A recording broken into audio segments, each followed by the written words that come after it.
સુરતમાં ગોળાદરા પોલીસની ટીમે ગાંજાના જથ્થા સાથે બે ઇસમોને ઝડપી પાડી પોલીસે 2 કિલો ગાંજો, મોપેડ, 2 મોબાઈલ ફોન મળી કુલ 75,000નો મુદ્દામાલ જપ્ત કર્યો હતો અને આ મામલે કાયદેસરની કાર્યવાહી હાથ ધરી હતી।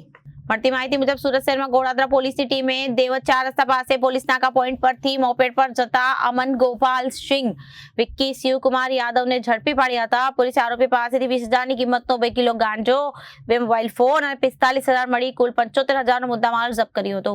પોલીસના જણાવ્યા અનુસાર અશ્વિન કુમાર રેલવે લાઇન પાસેથી રાવી નામના ઈસમ પાસેથી ગાંજો લાવ્યા બાદ કોને આપવા જતા હતા તે મામલે પોલીસ દ્વારા તપાસ હાથ ધરવામાં આવી છે। આરોપીઓ ટેક્સટાઇલ માર્કેટમાં મજૂરી કામ કરે છે। આ મામલે પોલીસ દ્વારા કાયદેસરની કાર્યવાહી હાથ ધરવામાં આવી હતી। ગોળાદરા પોલીસ સ્ટેશનના પીઆઈ શ્રી આચાર્ય અને એમના સ્ટાફને એક બાતમી મળેલી કે એક બે ઈસમો છે પોતાના મોટરસાઇકલ ઉપર ગેરકાયદેસર ગાંજો લઈને નીકળવાના છે। જે સંદર્ભે તેઓએ દેવત ચોકી પાસે વોચ રાખી અને માણસો ગોઠવેલા।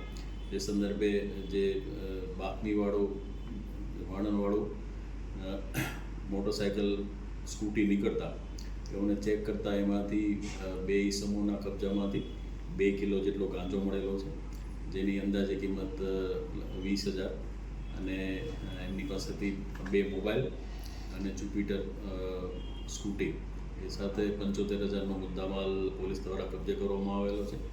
અને આ જે બંને ઈસમો છે એ વિક્કી યાદવ અને અનંત સિંહ એ બંનેની ધરપકડ કરવામાં આવેલ છે। પોલીસ વધુ તપાસ કરીને હાલ રિમાન્ડની કાર્યવાહી હાથ ધરેલ છે। સર, આરોપીઓ કોને આપવા જતા હતા કંઈ ખબર પડી છે?